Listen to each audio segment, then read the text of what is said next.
And then when they asked me about Beckham, they knowing that I don't really know football, they said, he's like big into fashion. Have you heard this guy called Beckham? I was like, yeah, I know Beckham. He's a cool model. He looks good. And I'm Robin Johnson. This is Yours for the Making. And I'm joined by one of the most celebrated filmmakers that I know, Tim Cragg. To that, what's the best part of it? Getting paid. Yeah.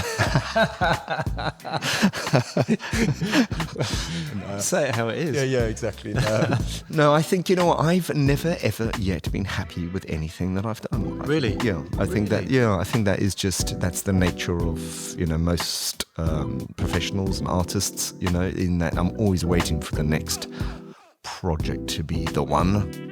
This show tells the story of the makers, the people that create things, whether it's in wood or metal, whether they're artists or musicians or chefs. It doesn't matter. I'm going to tell their story. It's all about a good story, and there are many very, very good stories out there. I'm always amazed when I hear of news stories, and I'm like, oh my God, I can't believe somebody hasn't done this story. This is so unbelievable.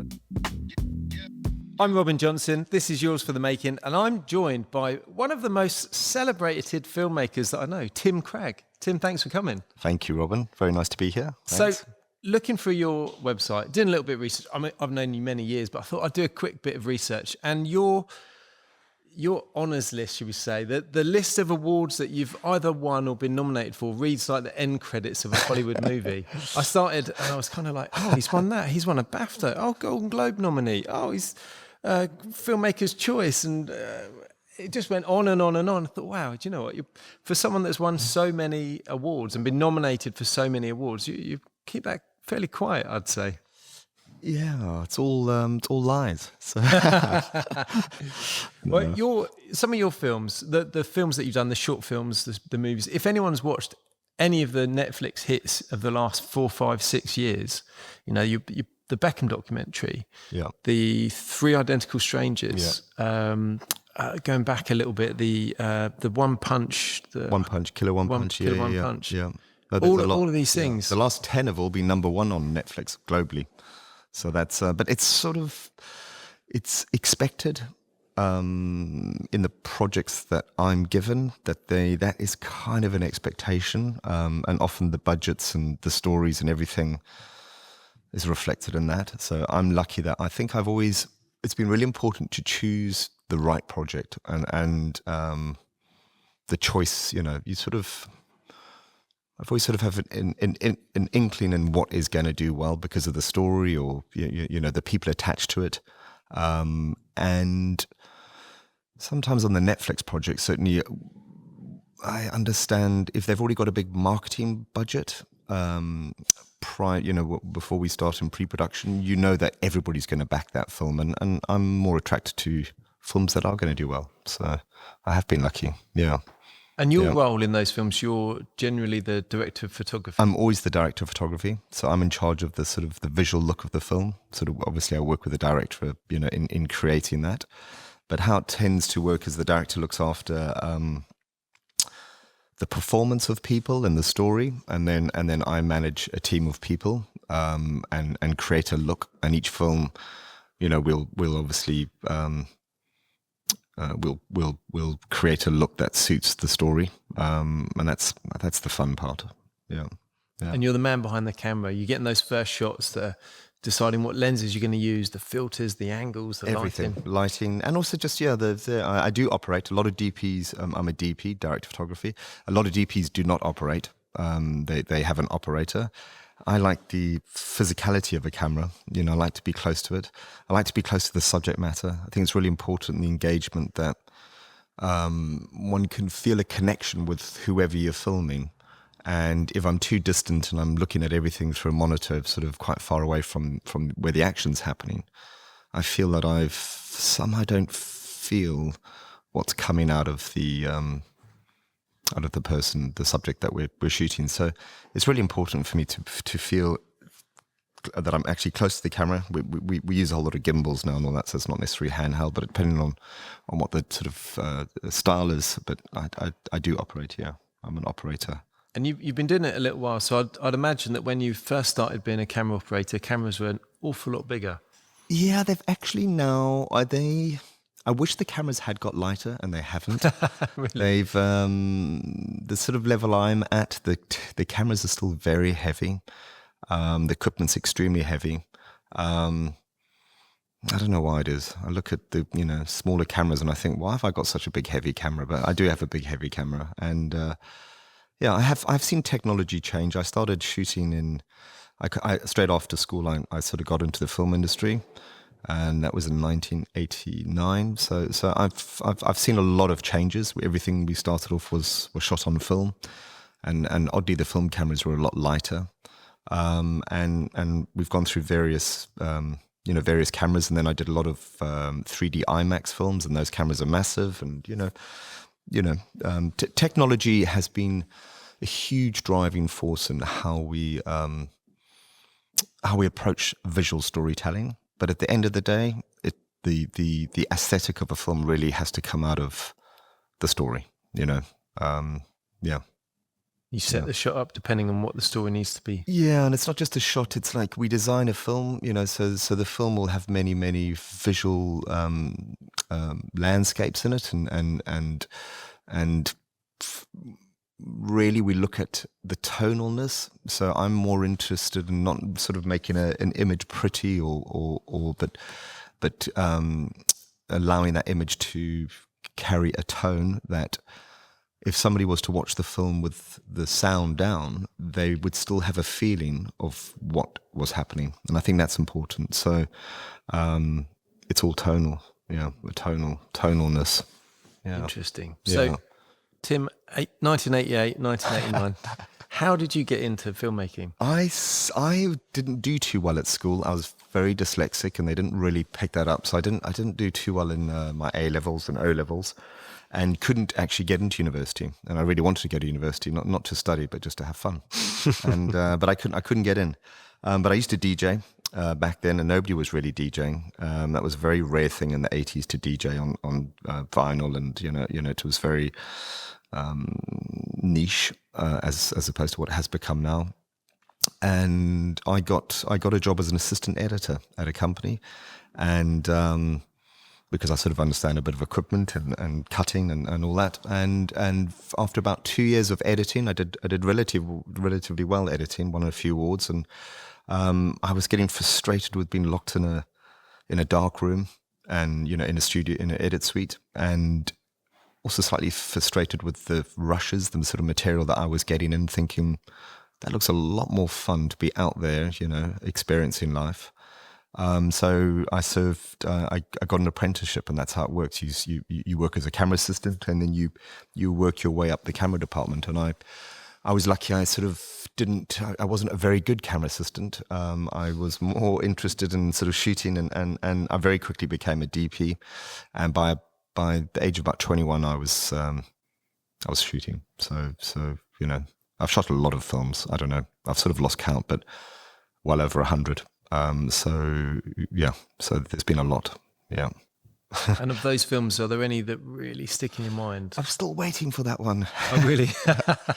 No, I've been lucky. I've got a film that's coming out, a feature film that I've shot that's sort of last 2 years, that's coming out at Tribeca Film Festival, made by Universal Pictures, and that's a Jack Kerouac sort of road movie, but really a modern day portrait looking at America, and I'm really happy with that one. There's always something that I've just done that I think, oh, that's really good, and that felt sort of I hope that does well. Yeah. And then, as you've kind of progressed through your career, have you sort of moved from one direction to the other? Did you start, when you started, you're thinking, oh, I want to do Hollywood blockbusters, I want to be the Marvel guy? Or did you think, oh, I want to do really interesting non-fiction or documentary? Or is there kind of one path that you've gone down because it has felt better, or you've just taken the work as time? I first wanted to do wildlife films. I think I was sort of impressed with all the early Attenborough films, and I guess in the documentary in the sort of 90s, those were the sort of inspiration. And then I managed to work with Attenborough, spent 2 years working with Attenborough. I shot 6 IMAX 3D films for him. So I think nature documentaries and documentaries were the big inspiration. I've always been more interested in a life experience, and I do shoot some scripted stuff, some narrative, and the experience of shooting a documentary is more enjoyable than shooting in a studio a narrative film. But I do like the control and of a craft and a crew that one gets with scripted. And over the last 5, 6, 7 years, there's been an interesting shift in storytelling, in genres.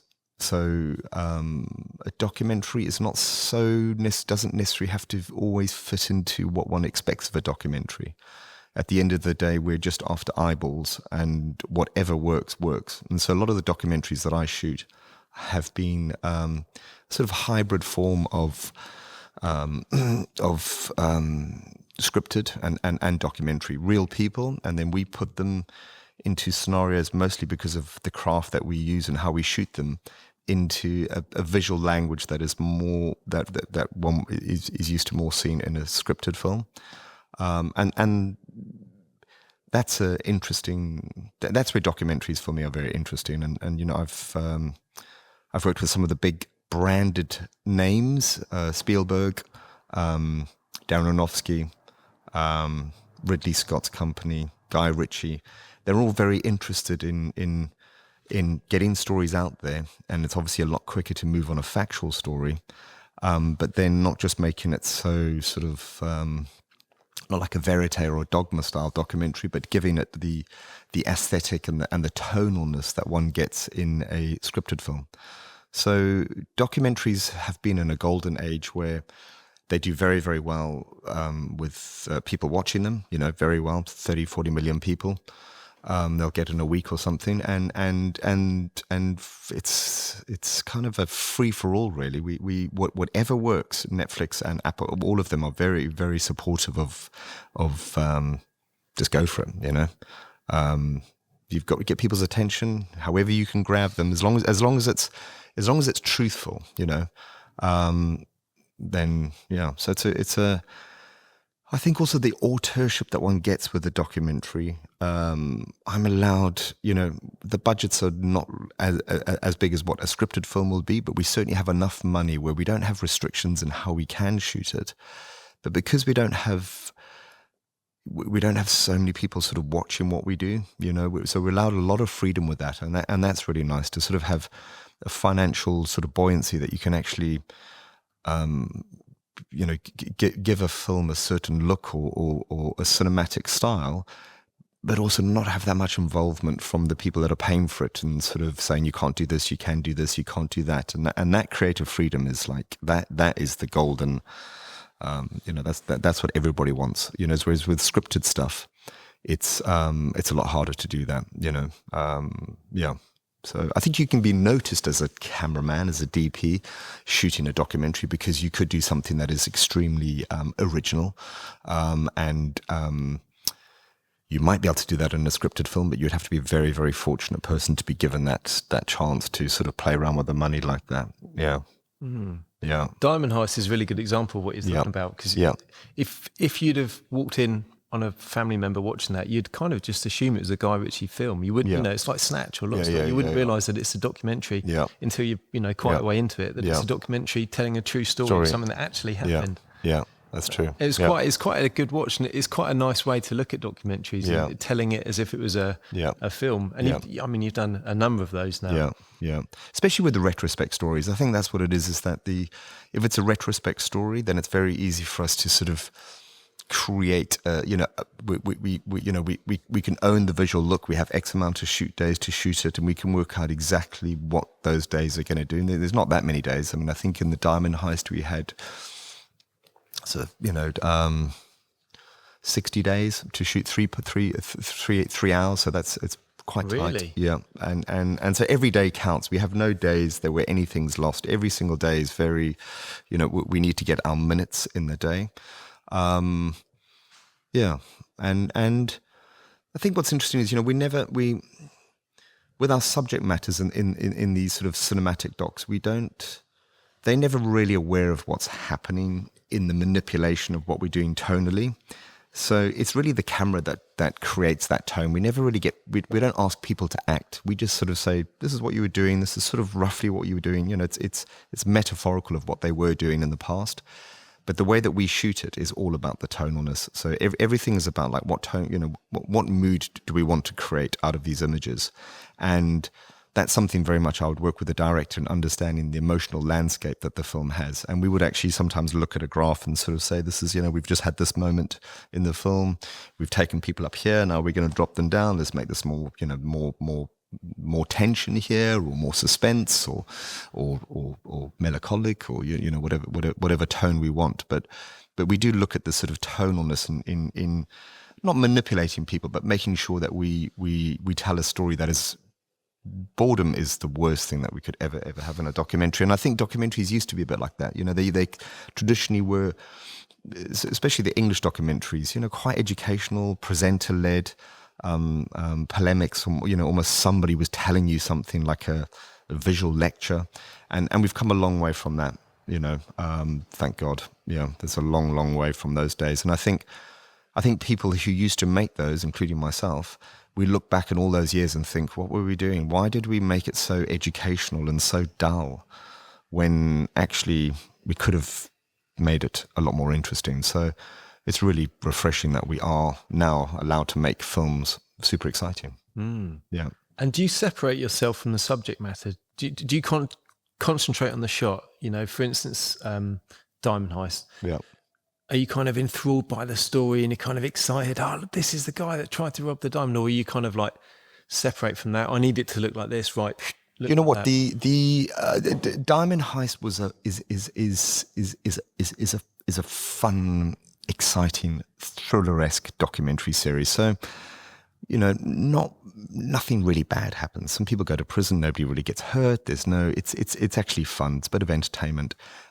I do lots of other documentaries where, especially the true crime stuff, that are extremely dark, where it's people die, or there's torture or whatever, and it's very, very hard to not be affected by the subject. I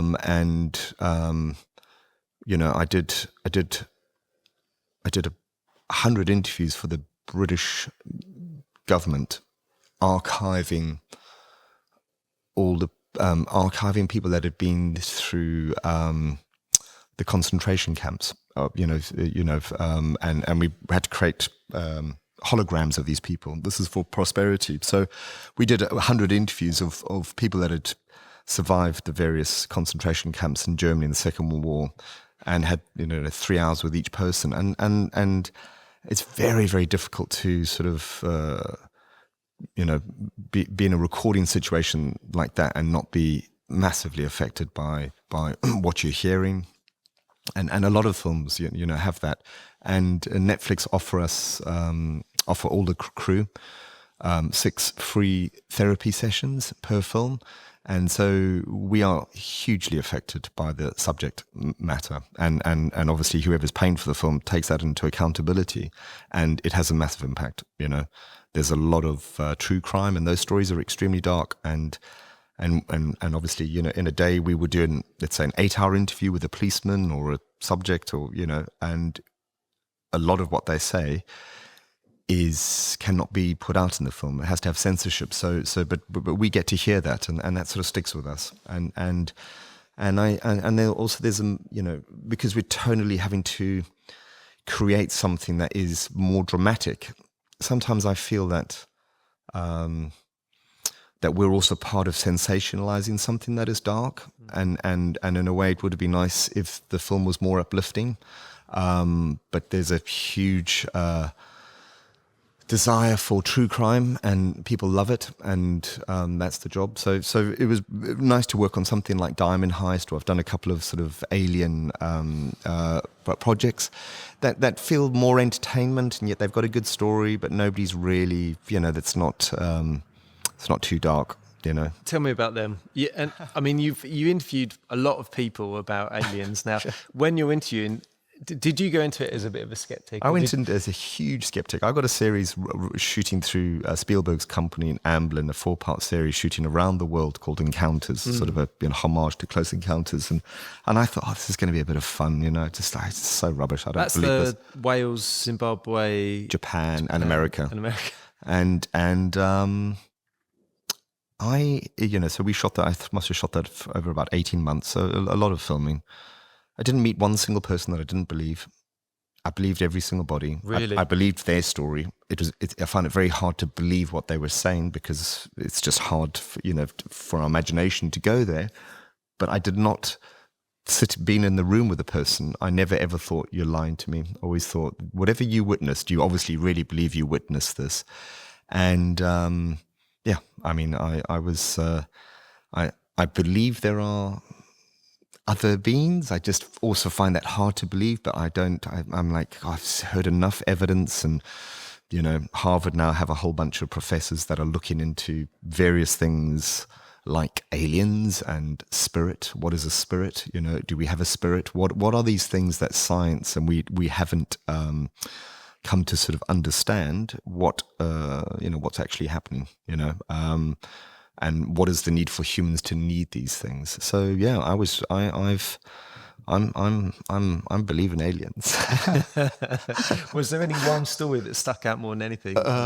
Just trying to think. What was so strange with that is we filmed a film. One of the films was in Japan, and I had this. Japan is a nightmare to go to just for the jet lag. I don't know. It's just one of the worst places for me. That's why that movie Lost in Translation, I think, was sort of made there, just because you sort of fall asleep at 6:30 in the morning and, get up half an hour later and you just feel absolutely shattered. But we, in shooting that, we were told by people that our subjects who said that they were aliens and that they could speak an alien language. They said that you've all been chosen by the other beings, which they had names for, to spread the word to spread the word that there are other beings out there. And we all had these sort of very strange sort of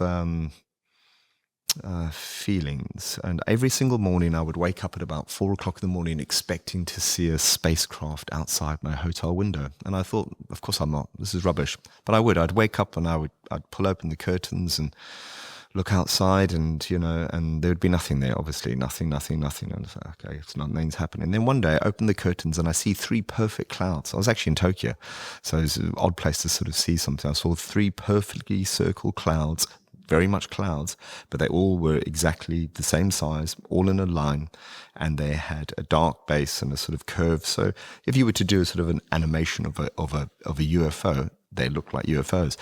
But I felt it. I felt a huge. I felt this connection. I was like, oh my God, this is it. This is the proof you've shown me. And then, almost within like a jump cut, it just disappeared. The 3 clouds just disappeared, and there was sort of just sort of clouds all broken up, but instantly, like time had shifted. Oh, this is super strange. Went downstairs to breakfast and spoke to the producer, this woman from New York, and I said, oh God, that's really weird. I've just seen clouds, but I really feel that they were spacecraft. And she said, that's so strange. And she showed me on her hand, she had 3 dots. She said, look what I woke up with. And she had these 3 black dots, like a tattoo. And I was like, oh, where's that? So we had very, very weird stuff, happening to us the whole time. Saw something in Texas where we saw, it looked like a spacecraft far in the distance, and then it suddenly sort of jump cut again and was somewhere else. And all of us saw it, it wasn't so, I don't know. Let's hope they come save us. That's really interesting. Though. Yeah. Do you think that it was the emotions that you were feeling from everybody else that you got caught up in it? Possibly. Or do you think possibly. Yeah, I don't know. It was hard. I mean, it was just weird with this woman having these 3 marks, and then it got further, and that somebody else was actually flying back to San Francisco that day, and she sent us a photo from out the plane window. She said, look at this. And she also had 3 clouds. So it was just, all of it was just sort of like, what's happening? But they're clouds, and I guess somebody could sort of say, this is, what are you guys talking about? And I don't know about the marks though.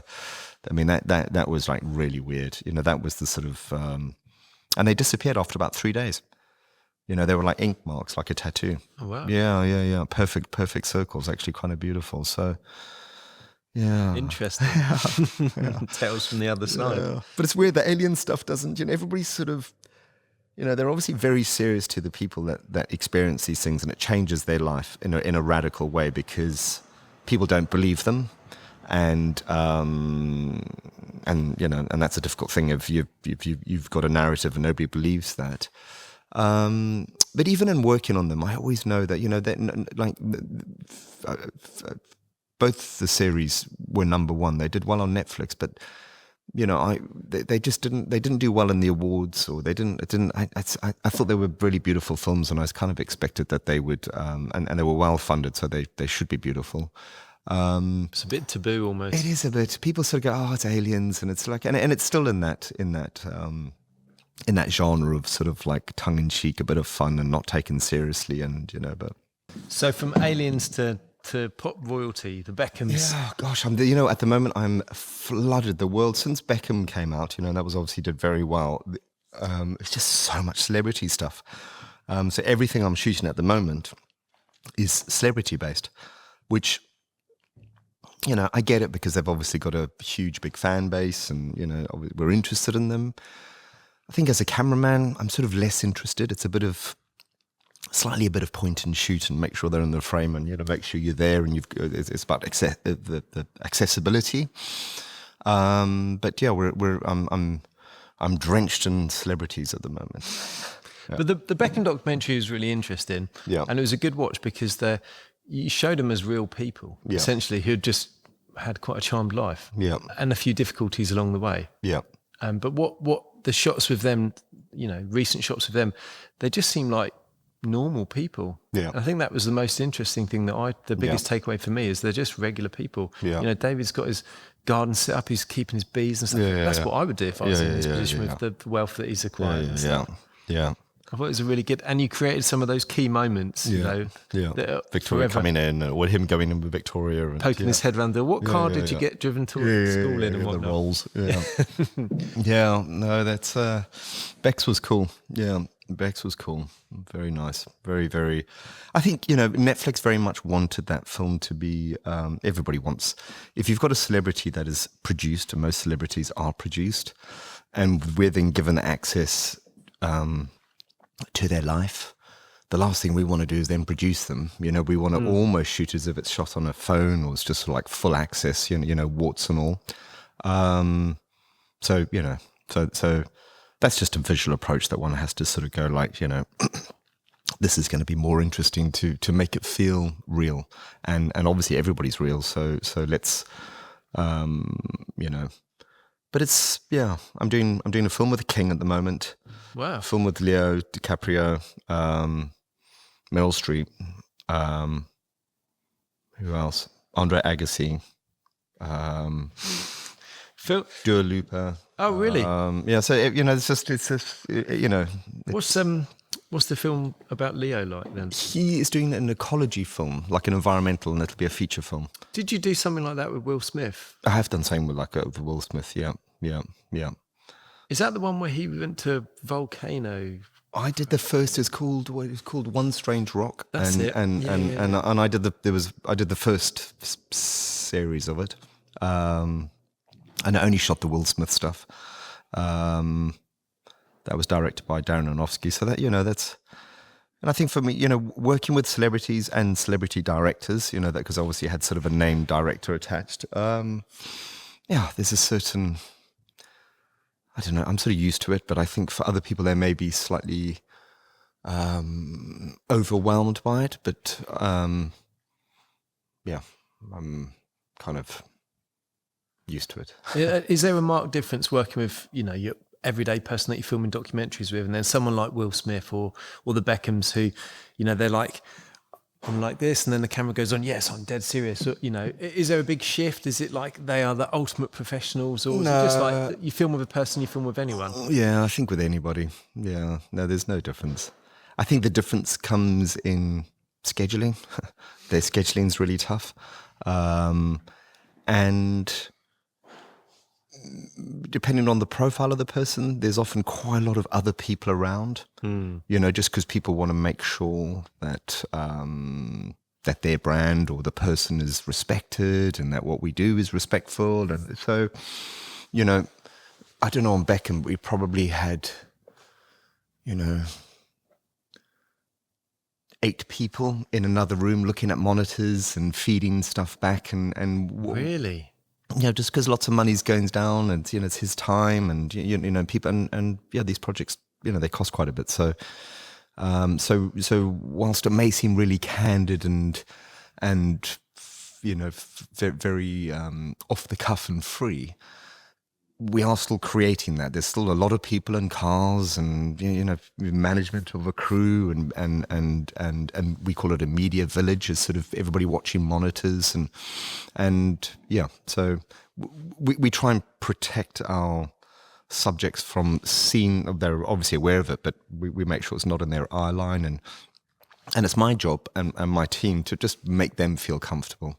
And I think certainly operating a camera, because you're so close to the subject matter, people can, they feel my nervousness or relaxedness, or they very much feel that, and that's important. So I did a film with Prince William, and quite an intimate film. We were camping in Namibia and Tanzania, and some filming in the UK and all that, but as a feature. And all people want is just to feel like they don't want to feel like a star. They are actually normal people, and they want to be surrounded by people that they're working with that are respectful, but also just not a creep.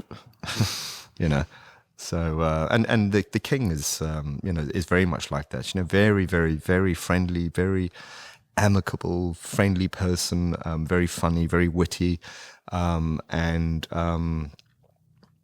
obviously it's very hard to be super casual around somebody like that. But it's important just to sort of, to try and maintain that friendliness and easiness. Yeah. And are you the sort of DOP that will build up a rapport with your subject, or are you kind of, right, do this, do that? No, I very much build up a rapport. It's really important. Yeah. Do you think and also give encouragement. They can feel it. And even if encouragement isn't just in words, I mean, often it is, but they after they've done something, they can look straight into my eyes. I'm right there. I'm 4 or 5 feet away from them, so they know if something's been good or bad, or so it's sort of got to get into their zone and give off positive vibes. Make sure that people actually feel that they're allowed to, I don't know, be but more off guard, and who did I do? I did a film with Messi, the football player, and I'm not a massive football fan. I didn't know who Messi was. I actually thought he was a composer. So when they asked me to do the film, and they said Messi, I was like, there's a French composer called Messi, and I was like, okay, we're doing a French composer, and they're like, no, this is a football guy. I've never heard of him.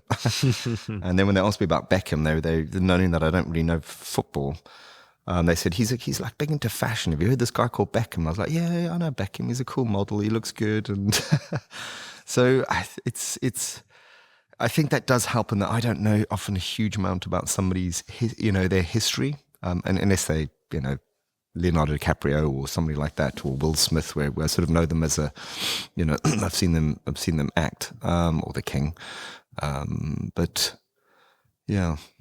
And on these shoots, are you staying with those people as well? Are you with them all the time, or is it just you come in, you do your camera bit, you're off? It sort of varies, we generally, I think on Beckham we had 15 days with him, over sort of a year and a half. So we tend to just shoot in a day, and then leave. It sort of varies. Obviously with the King, we don't stay with him, but we stay close by. With Prince William, we camped together, so we were together, just because of the nature of the documentary meant that it was about rhinos, so we had to be camping, so that was extremely intimate. So that's close, sharing food and camping, for a couple of weeks. No, but generally we're sort of, we work in the day with the people, and then we sort of go our separate ways in the evening and meet up with them. Yeah, yeah. What's the hardest part about your job? I think the toughest part about being a cameraman or any other profession actually in the film industry is the hours are long. You know, there's massive sacrifices. You know, I spent about 8 months a year away from home in other places around the world, you know, anywhere. And that's difficult. You know, there's a massive amount of separation, and means that you don't really build up on friendships, on all those things that regular people that have a regular life would be able to maintain a continuity with friends, or, you know, some you know. So that's the toughest thing. You float around the world, and whilst that may seem super enticing, you know, I think at the end of every year, if somebody had to say to me, like, tell us where you've been this year, otherwise I'm going to put a gun to your head, I would be shot every year. I absolutely forget which countries I've been to. And to a lot of people that want to travel sort of think that must be so nice to sort of always be traveling, and obviously we get amazing access to wherever we're going. We get to see things that are super, super special.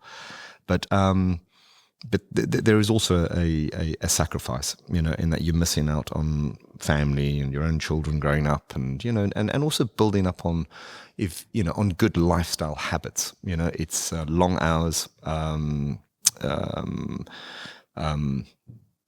lot of sort of going out and a few drinks, and, you know, it's fun, but that can also be quite exhausting. Yeah. So I think the toughest part of the profession would be the sacrifices that one has to make, to time that you don't ever get back. And conversely to that, what's the best part of it? Getting paid. Yeah. Say it how it is. Yeah, exactly. No, I think, you know what, I've never ever yet been happy with anything that I've done. I really? Think, I think that is just, that's the nature of, you know, most professionals and artists, you know, in that I'm always waiting for the next project to be the one. But when you say that, is it because you watch it back, you're like, oh man, I could have improved on that shot, or I don't like how that's been edited, or you're just thinking, you know what, that's good, but I can do better? Yeah, I think it's that. You know what I mean? I'm actually amazed at the editing, and I'm always amazed at the music. I always think, I love music, and I think that the composition, you know, the composers that they use is brilliant. Yeah, I guess just the way I've shot it, you know, I always kind of feel I could have, it's sort of, you know, very, very self-critical. And yeah, you know, it's very easy, especially once you watch a film in its entirety, to sort of focus more on what didn't work out that well, you know, and there's always a few scenes that are weaker than others. So and I think, I don't know, are you happy with what you've done? It's funny, you were saying about documentaries, you know, from back in the day, when you watch them back, you think, what was I doing there? I think back to some of the projects we were doing maybe, I don't know, 15 years ago, and think, oh my God. Like, looking back now, I would have changed pretty much everything about it. But I'd say nothing leaves here that I'm not happy with. Yeah. But sometimes, often we're not the design. We don't create the design intent. We'll be given a design intent by a designer or architect or whatever. And our job is to make their drawing, their idea come to reality. It's kind of the same as what, exactly. You know, you've been given a storyboard and you've got to totally make it look like that. So we do that. Sometimes it's definitely not to my taste. Quite often it's not to my taste. But every now and again, something will leave here that I'm super proud of. And I think, that's really, we couldn't have improved on that. But then a lot of the time, stuff leaves, and we just do quality control. Has to be right, otherwise it's wrong. Yeah. So we don't let stuff leave that is subpar, but there's often stuff that leaves, and I think, glad to see the back of it. Yeah, I often feel like I'm the weakest link. I think the director's done a good job. I think the editor's done a good job, and I think the composer's done a good job. And I'm like, shit, how come I let the team down? but that simply can't be true because you've won awards. You've been the DOP on some of the most successful Netflix and some of the most successful beach films ever. Yeah.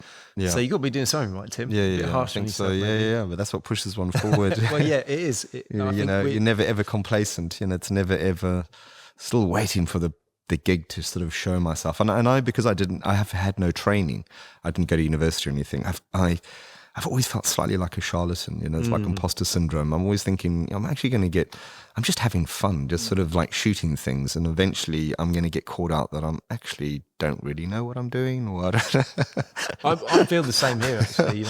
I didn't train as a joiner, the traditional apprenticeship route sort of thing. And I think, it's the way we're doing it. I mean, luckily I've got good staff here that, well versed in it all and stuff. But every now and again I think, is someone going to find me out?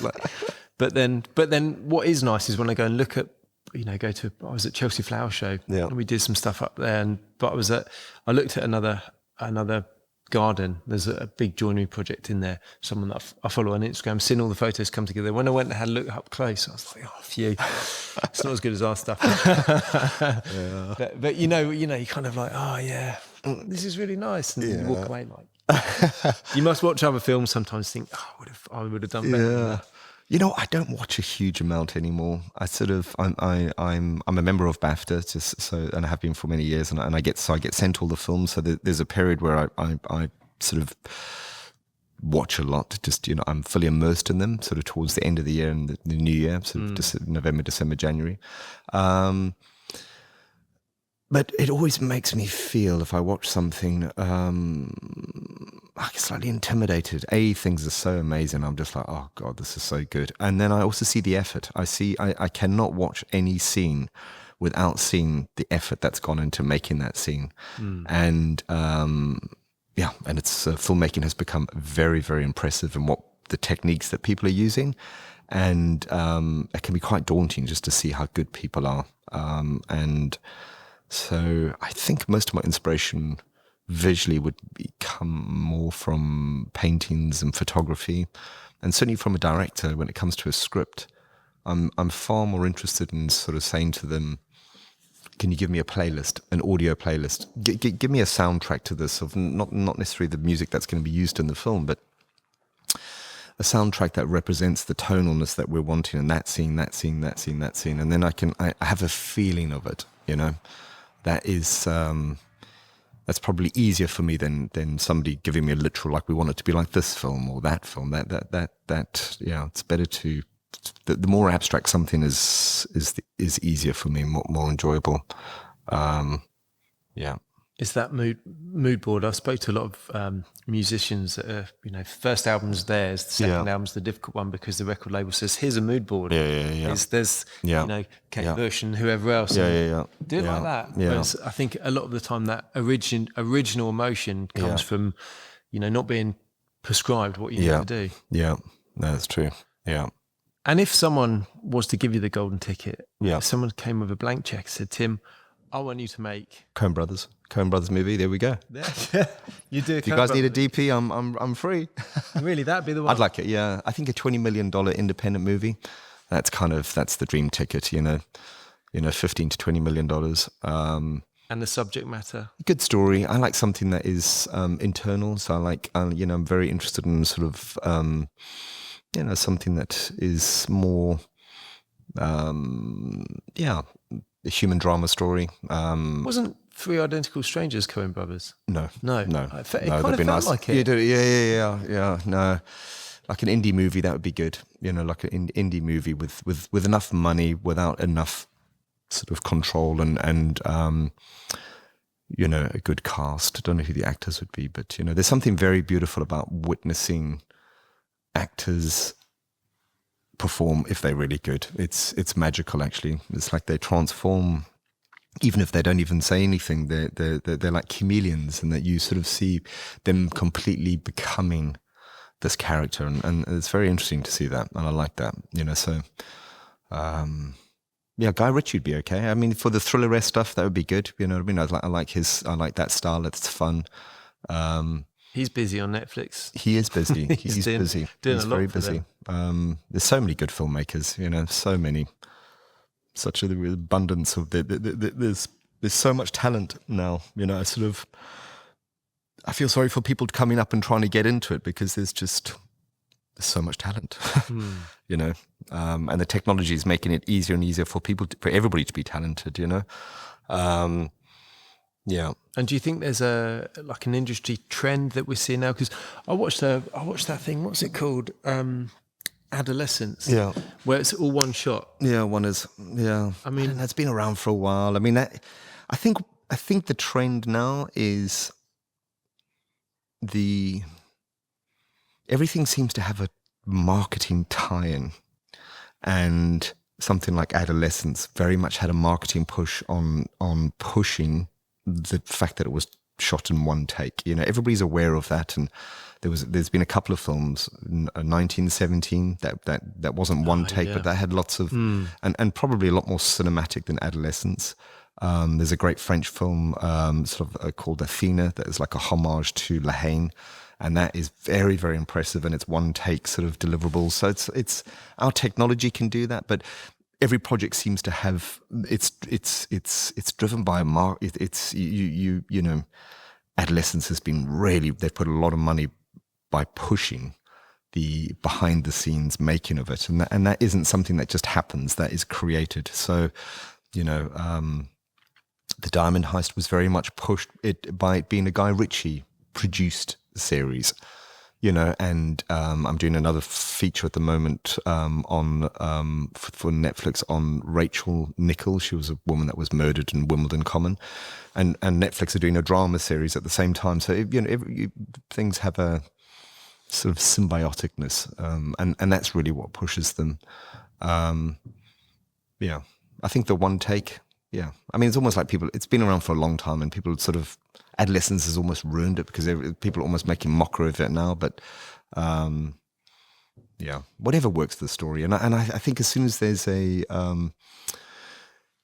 soon as you have the limitation of it being a oneer, we call it a oneer, especially for the whole film, you're like, okay, well, it's like a rule that, like, do the audience really care? I mean, we often hide wipes, and we have lots of techniques. I don't. As soon as the audience are aware of like the technique that we're using, I kind of feel we may have lost them a bit. In there, they should just sort of watch something and just be completely immersed, in the story. But yeah, anything for eyeballs. So whatever you've got to, make sure that people are going to come and watch it. People are going to use that. That seems to be what's more important now. Just like, how do we punch out above all of the material out there? In anything that we will do. How are you noticed? And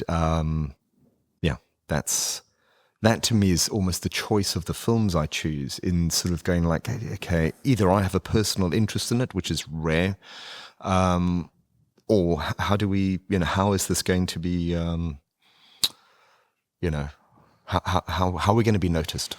Do you think that's good though? Do you think that drives filmmaking forward? Because you've got to be noticed, you've got to do something different, you've got to be unique. Or do you think there's always, it's a bit cliche, isn't it, where you've got to, what's going to be our USP? Can't we just tell this story in a beautiful way? We've got to do something to make us stand out. I think so. I think you're right. I think there's so much fodder out there, so much content that it is hard now to,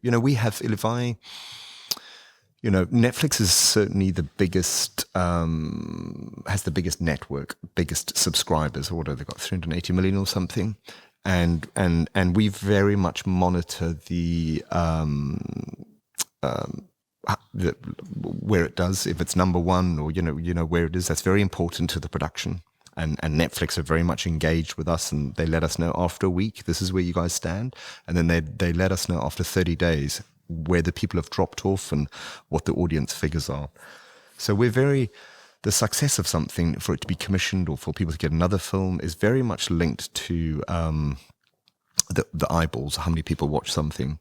And the more money Netflix have put into a project, the more they're obviously going to push those particular projects. So to me, it's really important that I choose projects that Netflix are going to be behind, or whoever's going to be behind, or it has such a big name attached to it that, you know, if I was to say, oh, I'm doing I'm doing a series with Guy Ritchie, then it's rather than I'm just doing a series about a diamond heist. It doesn't have as much, you know, and you know, that's important. That's important to have some leverage to make people aware of what they, you know, or want to watch it, or the encounters. It's, you know, this is Spielberg's company, or, you know, I did Black Hawk Down. It's Ridley Scott. You know, it's like everything seems to need a little push just to make it sort of rise to the top, so that people watch it. You know, same with the movie. If you've got a good cast, you know, if you've got, I don't know, Brad Pitt in it, you've got more chance of people watching it than if it's sort of no-name actors. And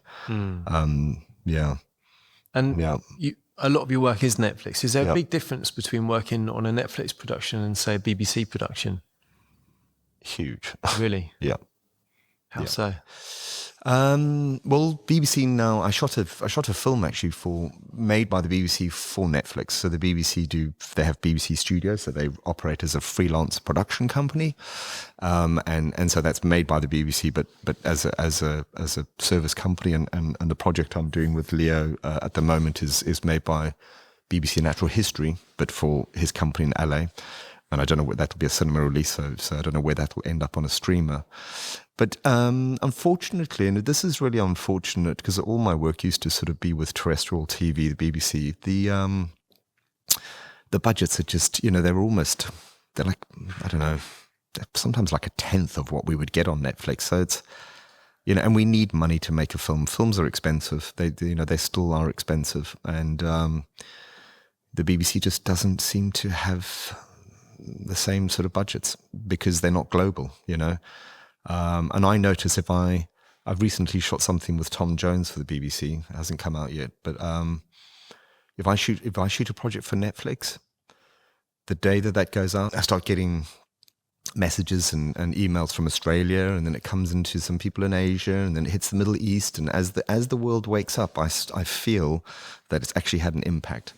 And you know, I just get a little bit of, hey, you know, other cameramen or something, I saw this, and what did you do? And, you know, just a bit of sort of like chatter. You know, if I do something for the BBC, or even HBO, I just don't get that. I don't get that. It just sort of just goes out, and, you know, maybe a day later people say, oh, I saw that was really good. But it's a massive difference with the sort of global reach that Netflix have. It's hard to compete against that. And in terms of hands-on input, do you find one has a lot more input than the other?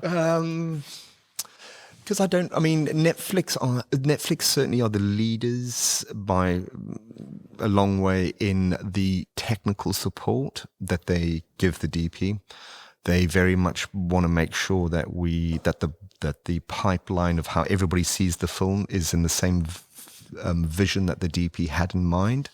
And so before we start shooting a production, we will have, like, you know, Zooms with Netflix technical, the post-production company, the production company, my camera team, and we will all discuss exactly just what we're doing, and that the pipeline, everything. Everybody sees the film in the look, the LUT that I have created or shooting the film.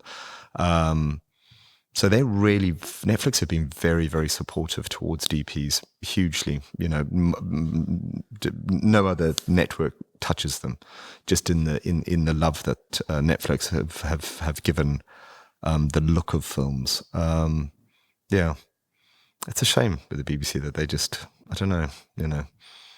I guess the iPlayer could have become global. I don't know, you know. Don't really get involved in the big picture of TV, but there's a massive difference. You know, I don't know what let's say Netflix budget is 1.8 million for a documentary, 1.5 for a feature. BBC maybe 500,000. It's a big difference. As much as that. That's a big difference, you know. It feels, I notice that, to the point where they probably can't afford my team, and, you know, it's sort of out of their reach, which is sad. Yeah. Because they were the world leaders. They were the world leaders. 20 years ago, 40 years ago, they were producing the best shows on the planet. I know. And you know, that, I don't know, that may come back. I don't, you know, I have seen over I've seen in my time just, things yin and yang, and, but it's, you've got to be quick with films at moving with them, and it just feels like maybe the BBC was too slow and too caught up, and I don't know, I'm sort of... I think a lot of it is user interface. When you're actually on there, you got your smart telly, you're pressing the user interface on things like Netflix and Apple is just it's there. Yeah. Continue watching this. Yeah. Here's what's really good. Here's what's coming up. Whereas if you're on the iPlayer, it's a little bit. Yeah. It's a bit clunky. Yeah. Yeah. I mean, we never watch terrestrial TV anymore because unless you sit down to watch something at 7 p.m. If you turn on the telly halfway through a show, won't you? Yeah. It doesn't seem. Yeah. With everything at your fingertips to watch whenever you want, wherever you are, it just doesn't seem like a very viable thing anymore.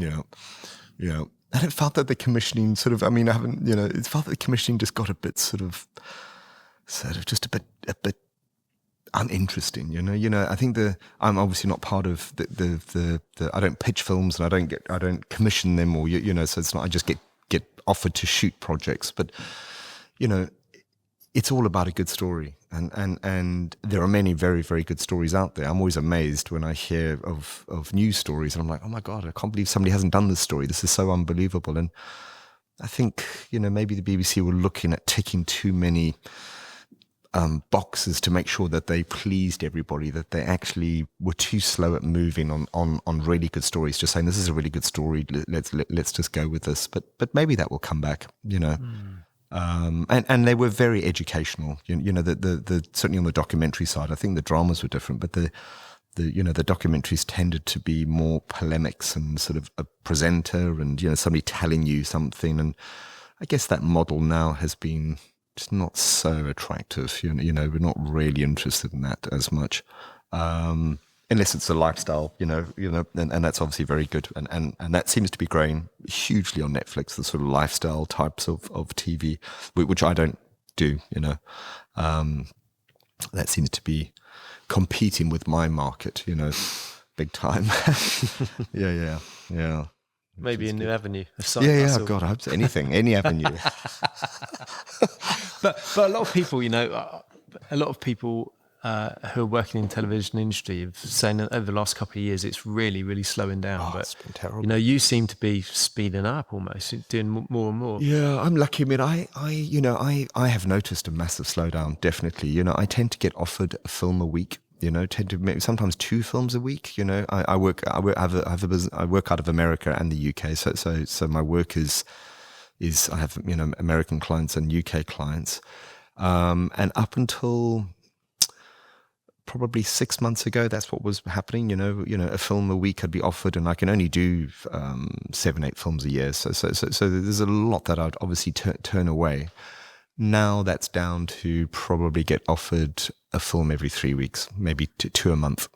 So massive cutback. And I don't quite understand what's happened. I don't know whether suddenly not going to have any content out there, or but that seems to be across the board. It's not you did the Alien films. Exactly. Well, they've been googling Tim Cragg age Alien. Yeah. But you got enough to keep you busy though for a little while. I have. It's like I've seen things go in waves, and now everything is, as I sort of said, everything is celebrity based. So I'm not actually shooting anything at the moment that is that's sort of a crafted DOP film. The Diamond Heist was probably. I've just finished a series on the mafia in Philadelphia, and that has that, and I've got the Rachel Nichols. I've got a few films that are going to be coming out that are of that, but of actually what I'm shooting. Everything at the moment is high celebrity. They've got us like a star in it, and that seems to be. I think Beckham really pushed that. Beckham was massively successful, not just for Netflix, but also for Beckham as a brand. I think financially they did kind of well out of that, and I think people, everybody wants that. So. All the pitches that I'm getting for films are all come out of the Beckham sort of, they all want that I get sent pictures where they've sort of using my, other, films that I've shot, or the Beckham saying we want it to be like this. And I actually got to shoot a commercial in America, which was amazing because obviously commercials in my world pay very, very well. And the brief was, it was an ad agency in LA, and they said, we want this to have the intimacy of Beckham, but the aesthetical look of, I just shot Encounters, the Spielberg thing. And they were like, okay, let's look at who did them. Oh my God, there's one DP that did both of these. And so I got the gig and I had to just shoot it in that style. And that was nice. I bet. Moon pie. Yeah. It was for a little chocolate biscuit. Oh, nice. Really? Yeah. I want the aesthetic of Encounters. Oh my God, it was brilliant. But the closeness of Beckham. Yeah. Wow. Yeah. It was good. Oh, they did really well. Someone's obviously a fan. Yeah. And so what's next? And what's the next thing that people can see? When's it coming out? What are you doing? What have I got coming out? I've got a film coming out at Tribeca, which is next week. Jack Kerouac, Beat of a Nation. Very good. That's a feature film, Universal Pictures. That's going to have a cinema run around the world, and then we'll end up on I guess Universal will be on Disney. That I'm really proud of. I've got a feature film, Rachel Nicholl Murder, that's coming out on Netflix. That's a feature. I've got a series on the Philadelphia Mafia that's coming out on Netflix. I've got another feature that's coming out at the Sheffield Doc Fest, which is next week, called Rock Out. That's a sort of a music documentary, and that's made by Lance Black, guy who wrote Milk, got an Oscar for Milk. Yeah, so there's a couple of things. I've got a few projects coming out. I'm working on a few films, always. Yeah. So you're busy. That's good. I'm busy. It's good. Good. I am busy. I'm lucky. I really feel really fortunate for that, and I still feel excited about working. I still feel excited and get nervous, and and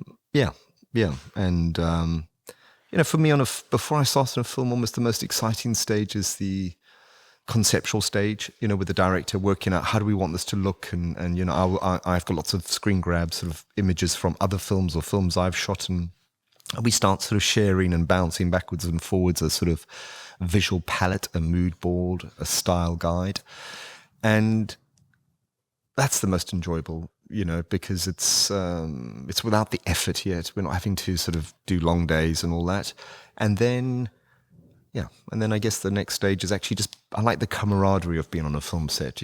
I work with the same team usually, and not that there's massive amount of socializing, but I like a creative form to be shared with lots of people. And I manage a fairly big team. I think on Black Hawk Down we had over 100 people, so they're big crews. I like that. I like that I like the management and the management of something that is creative, and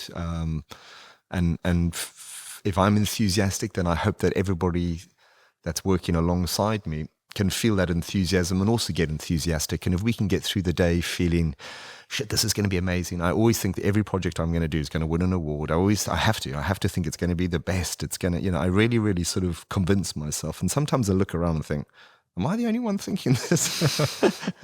but it is important, so it's really important that I choose. If I choose, I have to choose a project that I actually sort of think, I think this is going to do really well. I think this has got potential.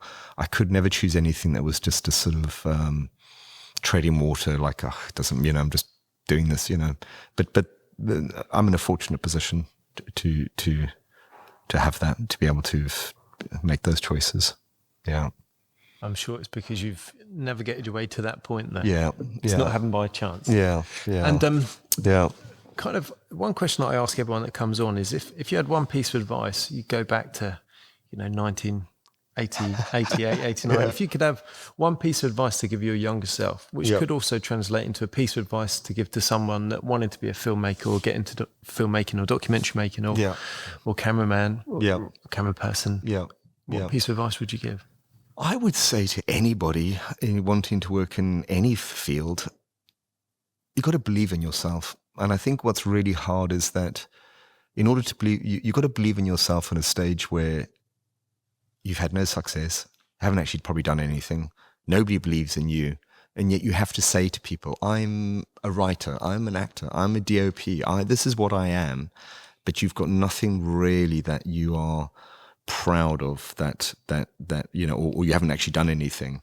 And I think that, you know, a belief in oneself, and to really believe that, you know, that you are going to become a DOP or an artist or something is I think that's hard. I think a lot of people have, you know, we've all got insecurities, and you somehow just have to believe that it's okay to fail. Just keep on trying. You know, there's nothing worse than, especially in the creative field where people are talking all the time. If you want to be a cameraman, go out and shoot stuff. Just shoot all the time. And eventually you're going to get better and better and better. And, you know, so a lot of people want to be something, but they don't actually put any action behind that. And I think that's important, you know, just to make sure you follow through and you just keep on with it, and you just, you know, just keep on, and find enjoyment in what you're doing in the everyday, because all those days are just going to add up to a lifetime of something. And, you know, and I still get excited about a shoot day, and, you know, I'm still excited by that. And as soon as that excitement disappears, I should then change and do something else, you know. And I'm aware of that with myself. If as soon as I become too cynical or my enthusiasm has dropped, that's my sign to go, okay, I'm done. Now I need to find whatever it is that ignites me. And I think for everybody, you should just find that whatever it is that does ignite you, and completely sort of drench yourself and you know, almost drown yourself in that, and just become that fully. Tell people that's what you are. Just do it. People are sometimes scared. They're scared of failing, and lots of failures, more failures than success. You know, failure is not trying, you know, or not doing something. Yeah. But AI, I don't know. And that's a conversation for another day. You know, we could be here for hours talking about that. That is going to change everything, I think. Yeah, in a good way. Hope so. I hope so, yeah. Me too. Well, Tim, it's been a great chat. Thank you, man. Thank you so much for coming on. Cheers. And Thank you, Rob. giving a good insight from behind the lens. Thank you, man. Thank you. Well, thanks for having me. You're welcome. Cheers. Cool.